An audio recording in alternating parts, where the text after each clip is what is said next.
The Korean Mafia boss accidentally runs into his 8 months heavily pregnant ex-wife working in a bakery. The morning sun barely touched the windows of Sweet Blossom Bakery when Jihyun Park walked in. Not just any man, the Jihyun Park. Seoul's most feared mafia boss. The man who controlled everything from Gangnam's luxury high-rises to the shadowy gambling dens of Itaewon. He wasn't supposed to be there. This wasn't his usual territory. But fate has a cruel way of orchestrating the most devastating reunions when we're at our most vulnerable. Ha-eun had her back turned, arranging the morning's fresh hotteok in the display case, the sweet cinnamon scent filling the air around her. Her apron stretched tight across her 8-month belly, the child within restless this morning, as if sensing the impending collision of worlds. When the bell above the door chimed, she didn't immediately turn.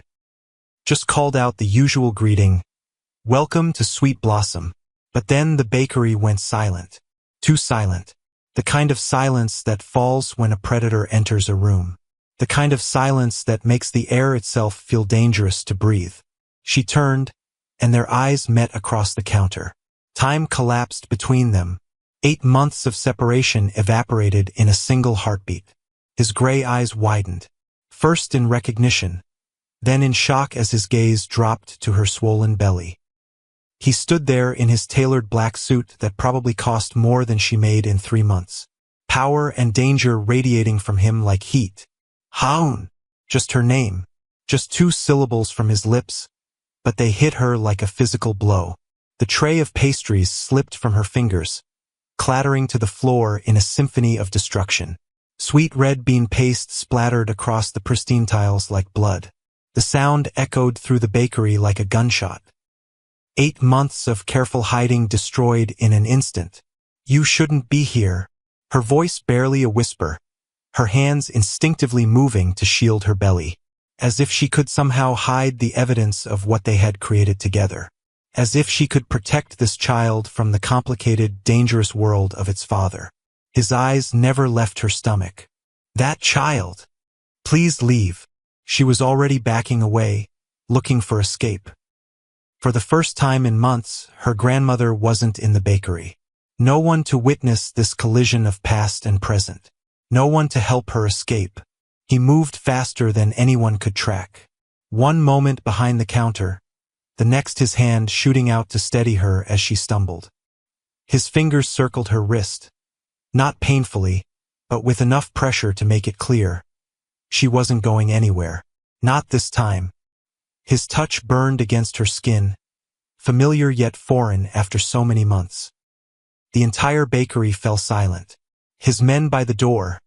She hadn't even noticed them enter, standing like sentinels. The morning customers frozen mid-bite. Everyone knew who he was.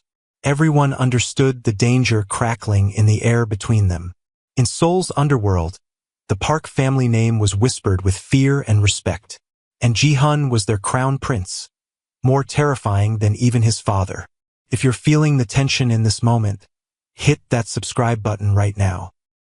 Drop a comment telling me where you're watching from and if you've ever had an unexpected reunion that changed your life. This story is just getting started, and trust me, you don't want to miss what's coming next. Now, I need you to pause for a second, because this isn't just another chance encounter story. This isn't some romantic comedy where ex-lovers bump into each other and laugh about old times. This is about deadly family traditions that go back generations, blood oaths that bind tighter than love. This is about heartbreaking deception that shattered 2 lives and nearly destroyed everything they had built. This is about a woman weeks away from giving birth, hiding from Seoul's most dangerous man, not because she fears him, but because she was made to believe he never wanted her or their child, that she was disposable, replaceable, a mistake he needed to erase. Make sure you're subscribed because what happens next will shatter everything you thought you knew about love and loyalty in Seoul's dangerous underworld.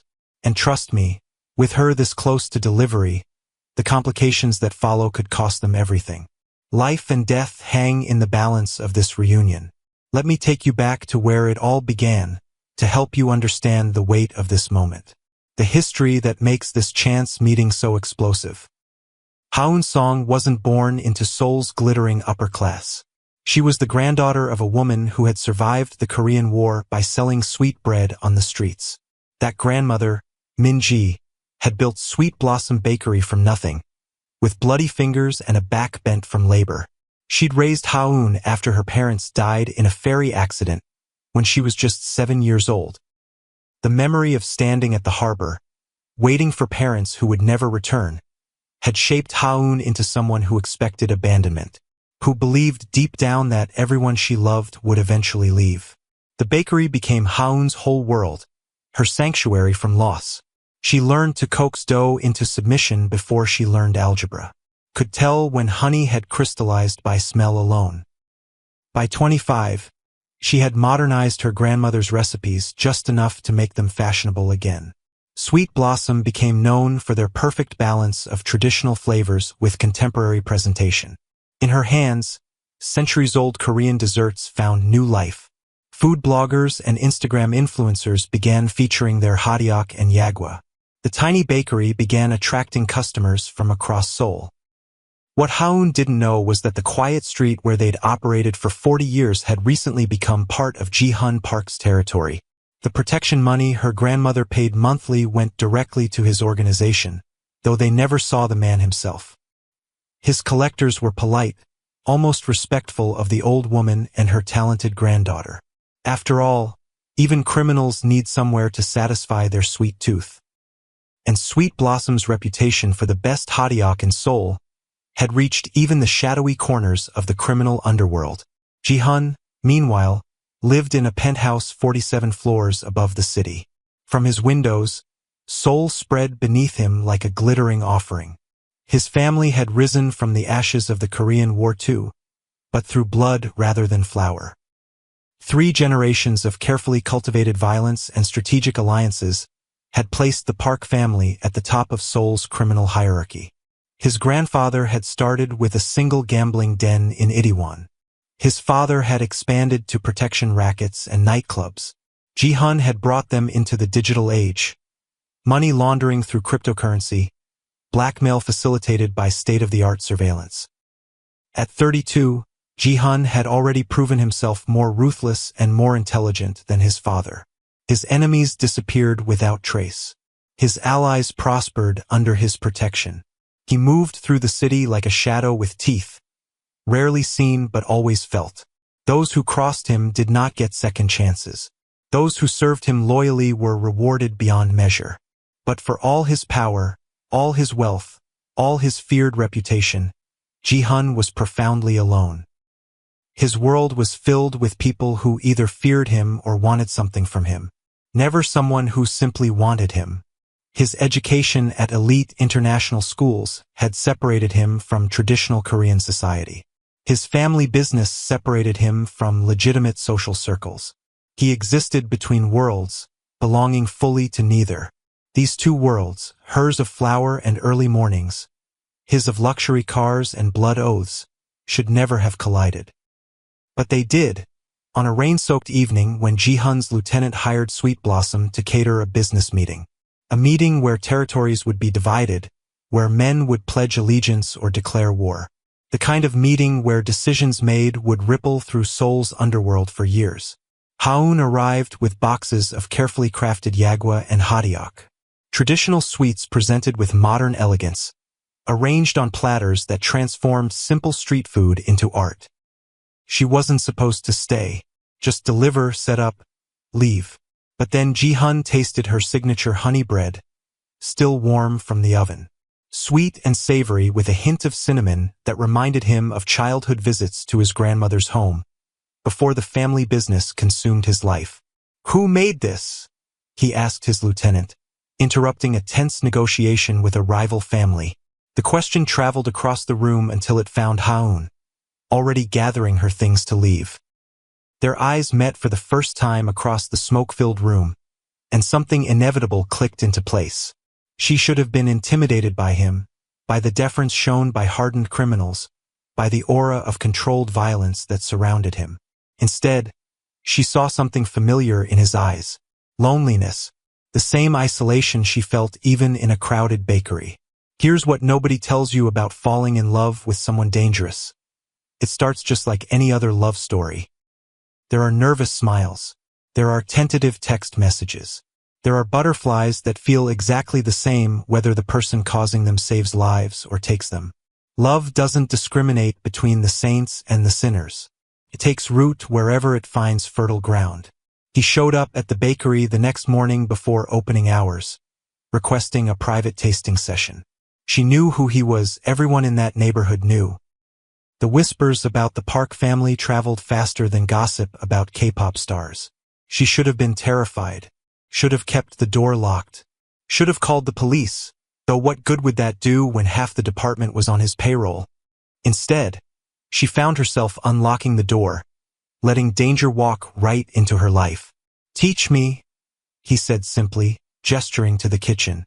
No one had ever asked to learn from her before. They wanted her creations, her talent, but never the knowledge behind it. That morning, she showed him how to fold dough for the perfect hotdog. His hands, capable of violence she could only imagine, proved surprisingly gentle with the delicate pastry. Their courtship was a secret, hidden from his family who expected him to marry the daughter of a rival crime boss to secure an alliance that had been planned since both children were in diapers. Hidden from her grandmother who would never approve of a man whose hands were stained with invisible blood, who would fear, rightly, that Haun was walking into a world she couldn't possibly understand. They met in night markets where they could be anonymous among the crowds. He would arrive in nondescript cars, leaving his usual entourage behind. For those precious hours, he wasn't Ji-hun Park, heir to Seoul's most feared crime family.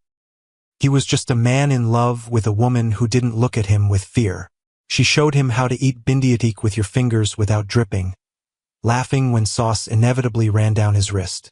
He taught her which street vendors were secretly fronts for money laundering operations, which ones to avoid, which ones had the best food. "How can you tell?" she asked, as they passed a seemingly innocent fish cake stand.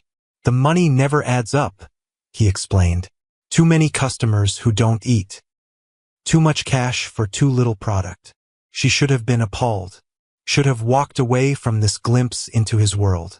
Instead, she found herself fascinated by the invisible city that existed alongside the Seoul she thought she knew. 3 months of stolen moments. 3 months of him learning the language of dough and butter, of fermentation and proofing. 3 months of her learning not to ask about the calls that would pull him away in the middle of dinner, about the bruises sometimes visible on his knuckles. 3 months of falling in love with the man beneath the monster everyone else saw. 3 months before he whispered against her hair, "Marry me."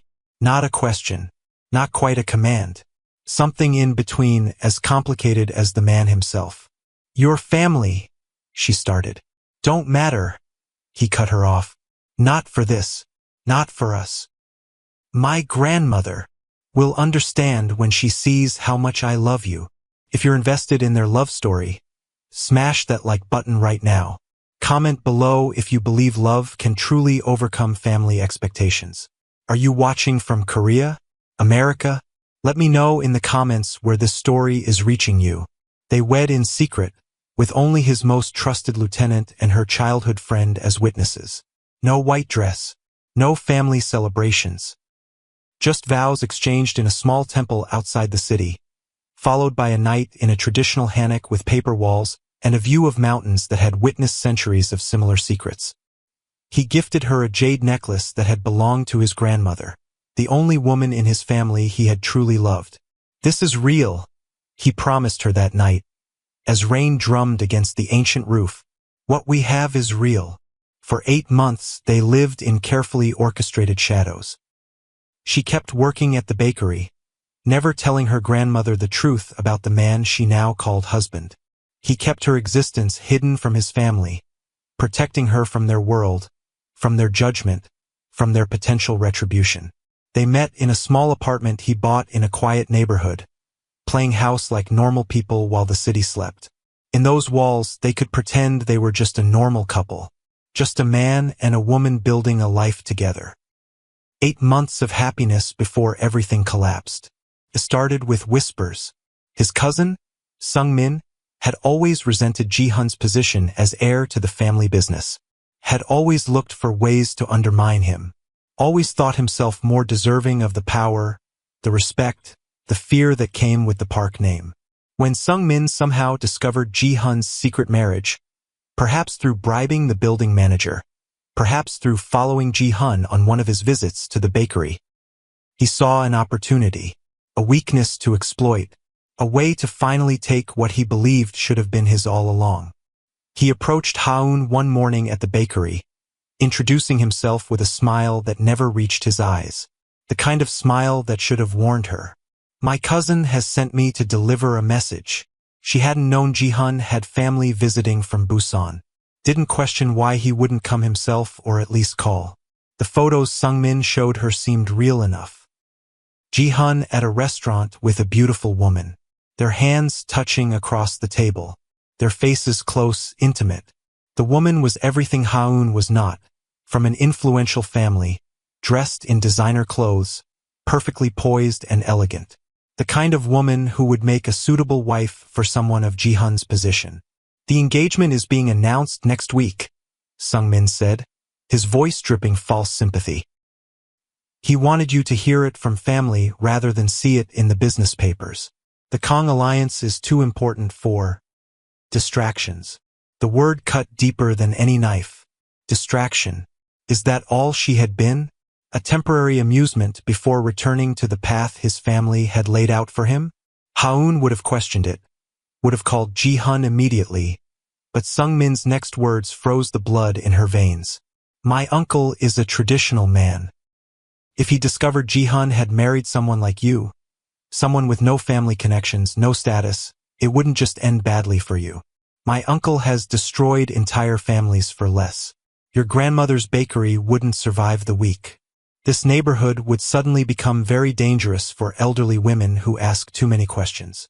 The threat was clear, crystal clear. Then he placed the divorce papers on the counter. Ji-hun's signature already on them, the ink still looking fresh. She stared at that signature, the same signature she had watched him place on their marriage certificate 8 months ago. The same sharp strokes, the same distinctive flourish at the end. "He's trying to protect you," Sung-min said. "This is the cleanest way. Sign, disappear from his life, and everyone stays safe.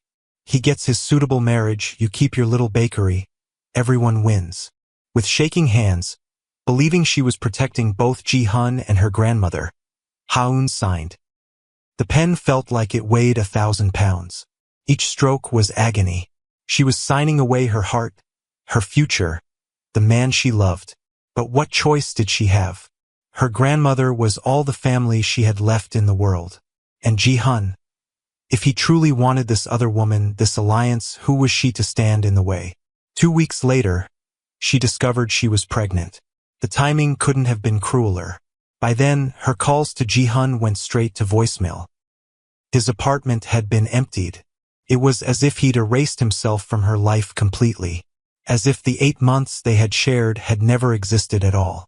The jade necklace he had given her became a painful reminder of promises that had proven as fragile as sugar glass. What she didn't know, couldn't know, was that Ji-hun had been sent to Japan on urgent business. A rival organization threatening their interests in Osaka, requiring his personal attention. By the time he returned 2 weeks later, Ha-eun had vanished.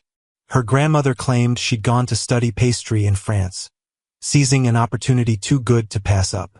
The apartment where they'd built their private world was empty, with only the faintest trace of her perfume lingering in the closet. No note, no explanation, just gone. And Sung-min, playing the concerned cousin, showed Ji-hun surveillance photos of Ha-eun boarding a plane, telling him she'd left a message. "Don't try to find me. We both know this was never going to work." Ji-hun believed his cousin because why wouldn't he? Family was everything in their world. Betrayal might come from outside, but never from blood. So he buried himself in work, in violence, in expansion of territory, trying to fill the void she'd left with power and fear. Working until exhaustion claimed him each night, so he wouldn't have to face the empty space beside him in bed. Taking more risks, becoming more ruthless. his reputation growing darker with each passing month. Meanwhile, Haun moved to her grandmother's sister's home in Busan, told no one about the marriage, the baby, any of it. Let them believe she'd had a brief affair with a businessman who wanted nothing to do with the child. For 6 months, she hid there, watching her body change, feeling the first kicks, whispering apologies to her unborn child for the father they would never know, for the complicated legacy they would inherit. "Your father was a good man in his way," she would tell her growing belly at night. "He just belonged to a world that couldn't include us, a world too dangerous for a child." But 2 months ago, her great-aunt died. With nowhere else to go, Haun returned to Seoul, to her grandmother's bakery. The old woman was overjoyed to have her back, asked no questions about the pregnancy beyond practical concerns about the delivery date. They fell back into their rhythm of early mornings and flower-dusted afternoons. The bakery was now in Ji-hun's territory, but Haun never saw him, never expected to see him, believed he was married to someone else, building a different family, living the life that had been planned for him all along. Until this morning, when fate crashed through the bakery door wearing an expensive black suit and eyes that still haunted her dreams. This brings us back to that frozen moment. Ji-hun's hand on her wrist, the shattered pastries on the floor.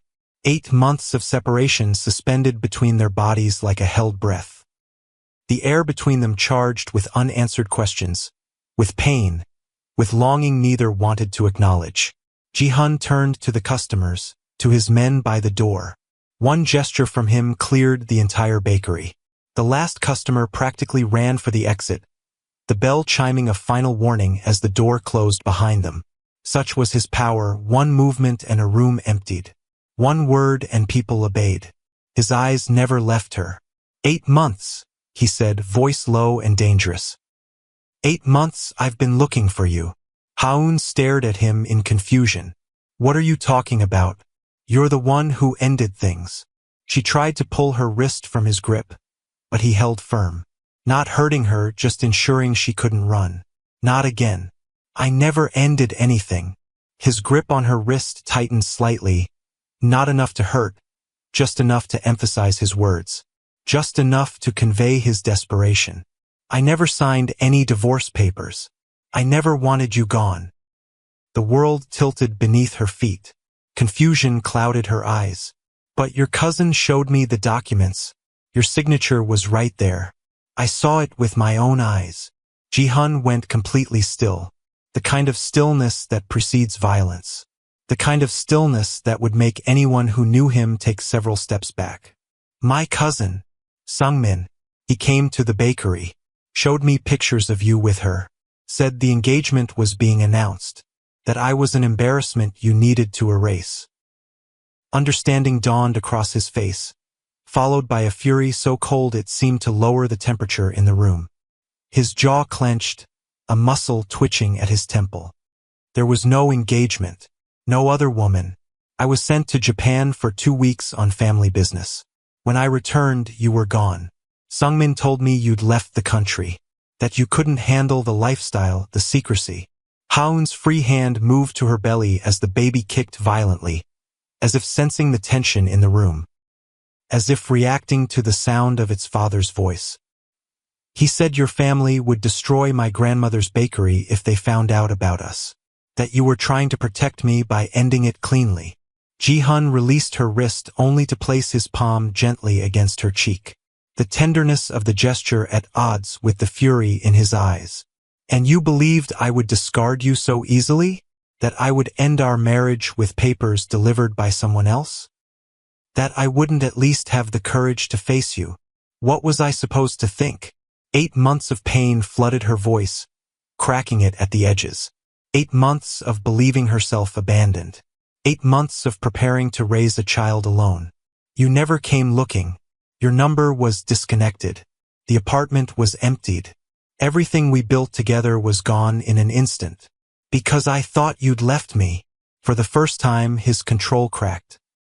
The mask of the cold, calculated crime boss slipping to reveal the wounded man beneath. I tore this city apart searching for you.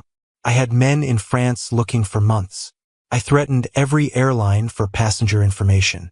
I thought you'd grown tired of hiding, of playing second place to my family obligations.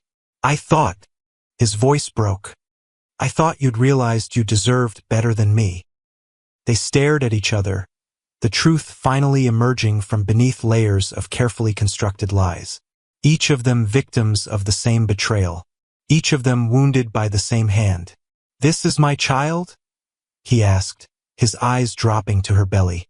The question a whisper, filled with wonder and terror in equal measure. Yes. She didn't elaborate, didn't need to. The timing made it impossible to be anyone else's. One word, one syllable, but it changed everything. A strange sound escaped him, something between a laugh and a sob. "I'm going to kill him," not a threat, a simple statement of fact, as matter-of-fact as commenting on the weather. "My own blood, my own cousin. He took you from me. He took my child from me. 8 months of our lives. Gone because of him." Haun opened her mouth to respond, but a sharp pain cut through her abdomen. She gasped, doubling over, her face contorted in sudden agony. Ji-hun caught her before she could fall, alarm replacing fury in an instant. "What is it? What's wrong?" "The baby," she managed through clenched teeth. "Something's not right. This isn't normal." The pain was different from the practice contractions she'd been experiencing over the past few weeks. Sharper. Wrong. Her doctor had warned her about stress triggers, about the risks with her blood pressure already running high during this pregnancy. Had cautioned her to avoid exactly this kind of emotional upheaval. Ji-hun didn't hesitate. He swept her into his arms as if she weighed nothing, cradling her against his chest. His movements deliberate, careful not to jostle her. "My car is outside. We're going to the hospital." The command in his voice was back, but now directed at solving this new crisis.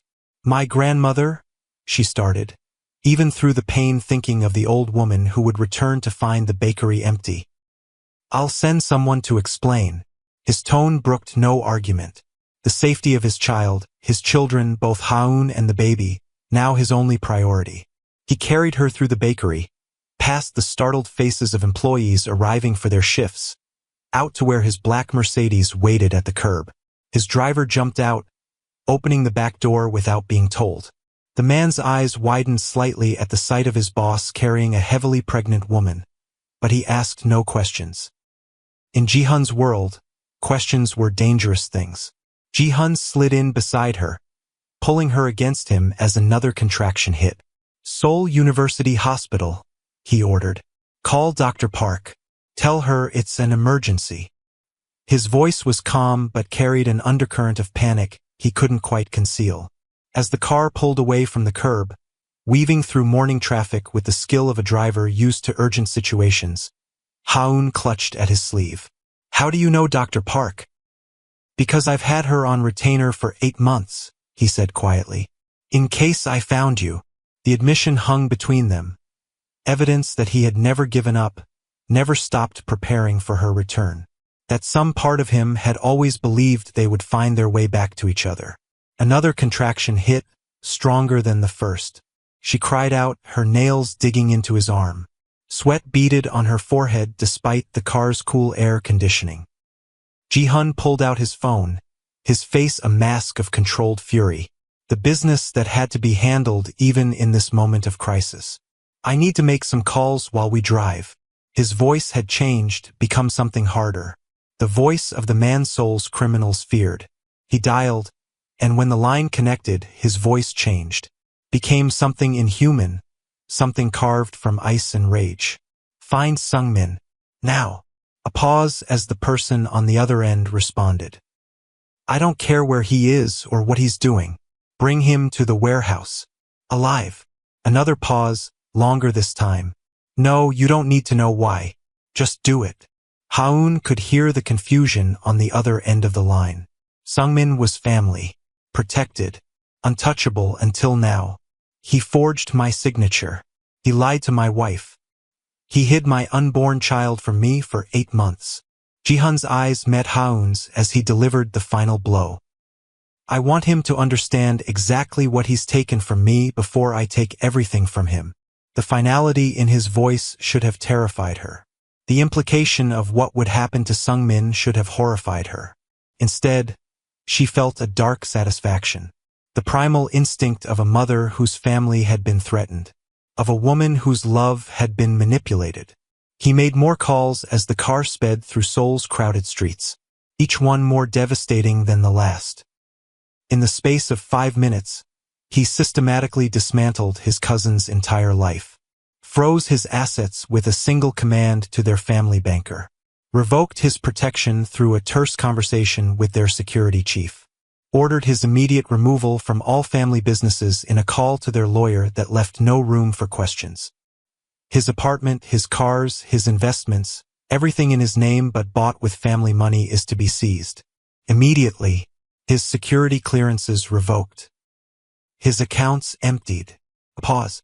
Because I said so. That's the only reason you need.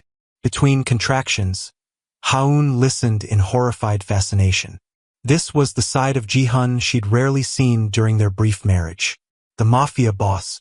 The man whose word could destroy lives with a single command.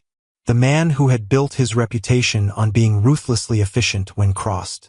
Yet his free hand never stopped stroking her hair, her face, her belly. Gentle touches at complete odds with the violence in his voice. As if he could simultaneously be two people, the tender husband and the merciless crime lord. Almost there, he murmured to her between calls. Just hold on. Both of you hold on for me. The hospital staff were waiting when they arrived, alerted by the calls from Ji-hun's driver, Dr. Park herself, a severe woman in her 50s with kind eyes that had seen everything, directing Ha-eun immediately to a private room. The hospital's best room, reserved for VIPs. Reserved, apparently, for whenever Ji-hun Park came calling. Blood pressure dangerously high, she said after a quick examination. Early labor signs. We need to stabilize her immediately. Ji-hun never left her side. Not when they hooked her up to monitors.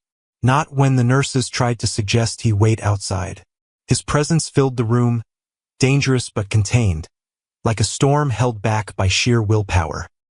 Like a dam about to break but holding together through sheer determination. If anything happens to her, he said to Dr. Park, voice low enough that only the doctor could hear, your career won't be the only thing that ends today. The doctor met his gaze without flinching. Years of dealing with Seoul's elite, both legitimate and criminal, had stripped her of fear. Mr. Park, I've been delivering babies for 30 years. You can threaten me after I've saved your wife and child. Until then, sit down and stay out of my way. Surprisingly, he complied, took a seat beside Ha-eun's bed, held her hand as if it were the most precious thing in the world. For the next 4 hours, they fought to stop the labor. Medication to lower her blood pressure. Fluids for dehydration. Monitors beeping steady confirmation that the baby's heartbeat remained strong despite the stress. Each minute feeling like an eternity as they waited to see if the contractions would subside, if the danger would pass. Ji-hun sat beside the bed, holding Ha-eun's hand, his thumb rubbing circles on her palm. Neither spoke. What was there to say after 8 months of separation built on lies? After discovering they'd both been victims of the same betrayal? The silence between them was filled with the beeping of monitors, with the hushed voices of medical staff, with the weight of all they had lost. Finally, Dr. Park returned with good news. The contractions have stopped. The baby's vitals are strong. But, she fixed Ha-eun with a stern look, complete bed rest from now until delivery. No stress, no work, nothing that could trigger early labor again. She turned to Ji-hun. And you, whatever business caused this level of stress needs to wait. Your priority is keeping them both calm and healthy for the next 4 weeks. Ji-hun nodded, somber. She'll have everything she needs. After the doctor left, silence fell between them again. Ha-eun stared at the ceiling, afraid to look at him, afraid of what she might see in his eyes. 8 months was a long time. People changed. Feelings changed. Perhaps the shock of finding her, of discovering the pregnancy, had momentarily rekindled something that would fade in the harsh light of reality. "I never stopped loving you," he said quietly, as if reading her thoughts. "Not for one day." A tear slipped down her cheek.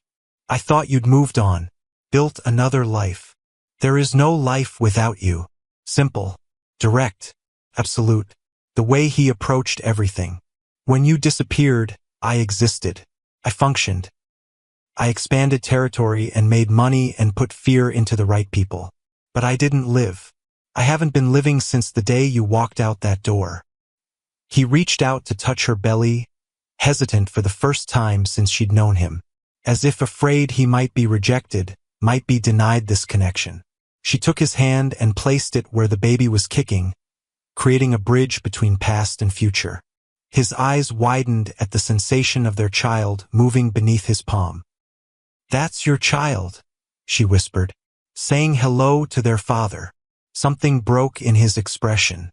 The fearsome Mafia boss crumbled, revealing the man beneath, the one only she had ever truly seen. He pressed his forehead to their joined hands on her belly, his shoulders shaking with emotion he would never have allowed anyone else to witness.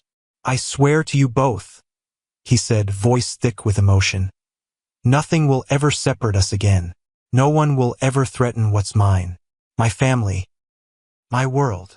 They were transferred to a private suite at the top floor of the hospital, one that looked more like a luxury hotel than a medical facility.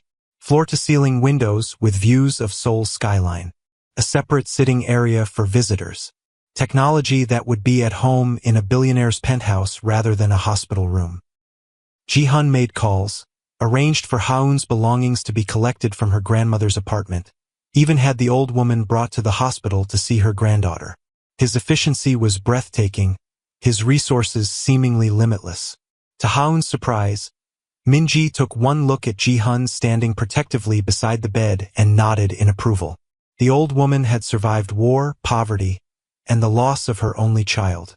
She recognized strength when she saw it. Recognized, too, the look of a man who would die before letting harm come to those he loved. "So you're the one," she said. I wondered who had put that sadness in her eyes. Ji-hun bowed deeply to the old woman, a gesture of respect rarely seen from a man of his position. "I promise you, it will never happen again."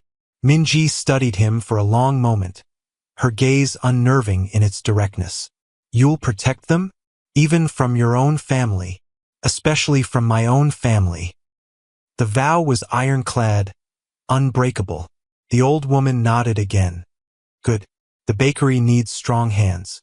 I'm too old to run it much longer." It was as close to a blessing as they would get. As close to acceptance as a traditional Korean grandmother could offer to the dangerous man who had claimed her granddaughter. 3 days later, Ha-eun was released from the hospital with strict instructions to remain on bed rest. Ji-hun took her not to his penthouse, too many eyes watching there, but to a house in the mountains outside Seoul. Traditional architecture with modern security. Guards posted discreetly among the trees. Private medical team on call.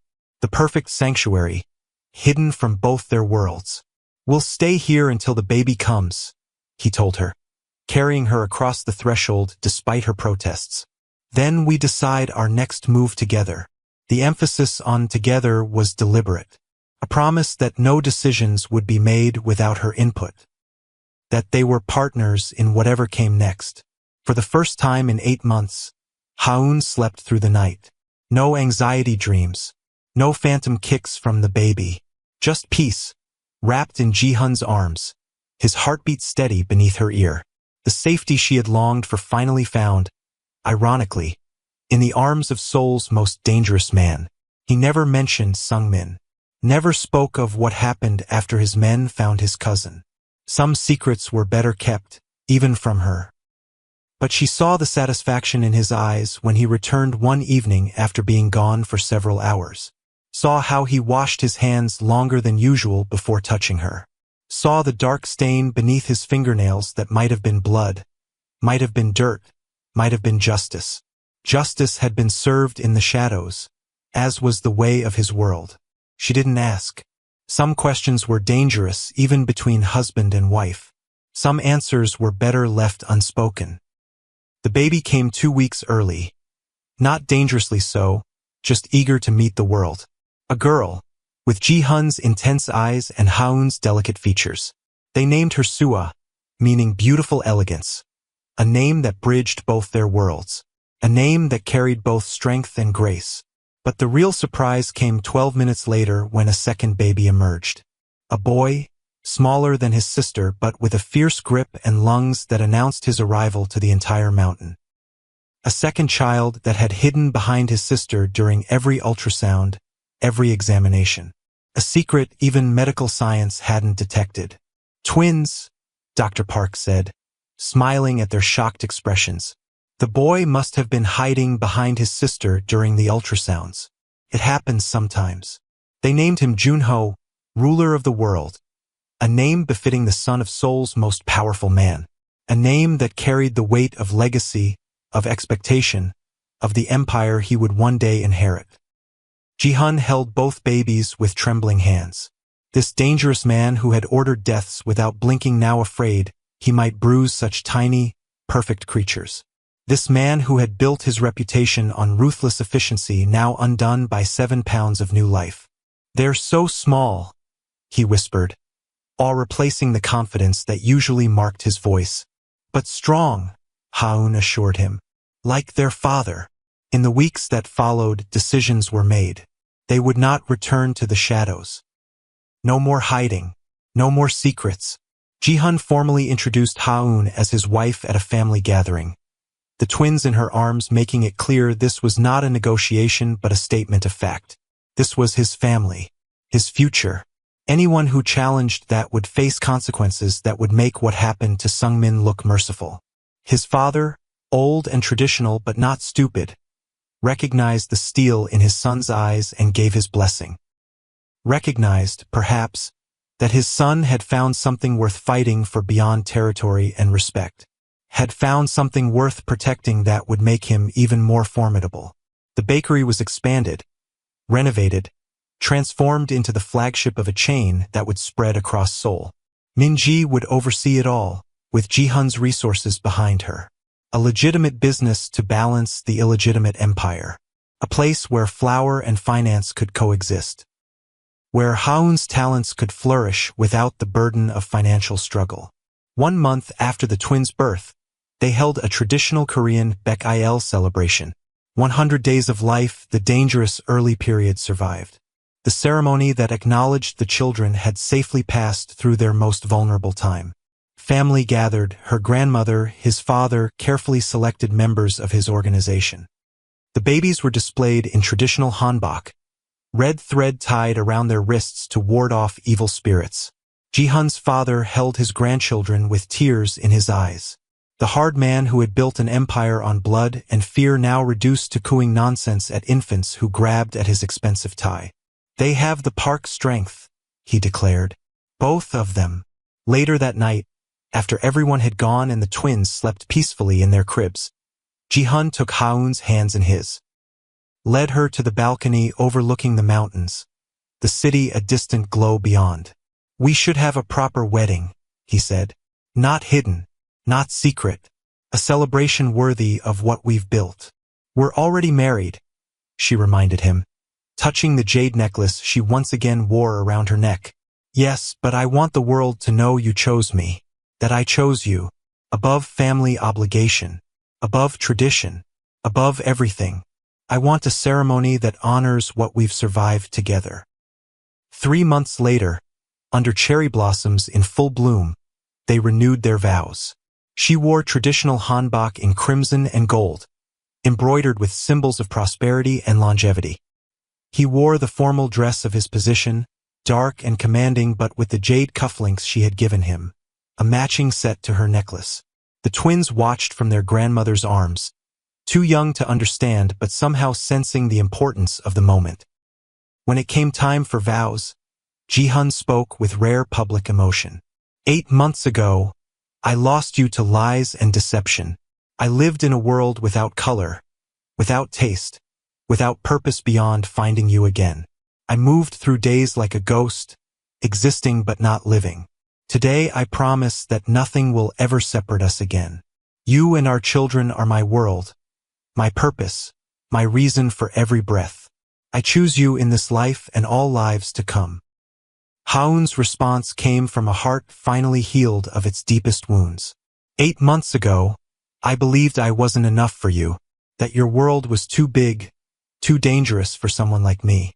I carried our children alone, speaking to them of a father they would never know but would have loved them completely. I built walls around my heart to protect what was left after you were gone.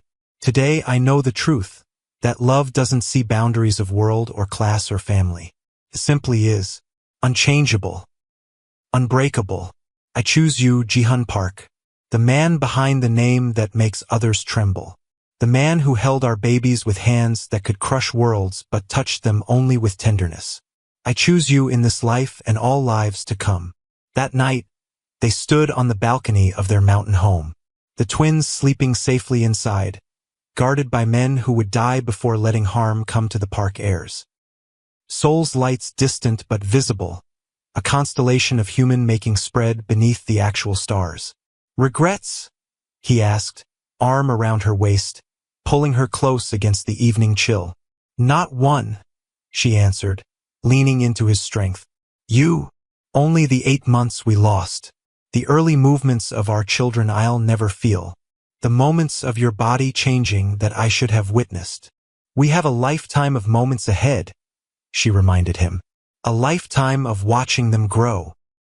He pulled her closer, his lips finding her temple. A lifetime isn't nearly enough.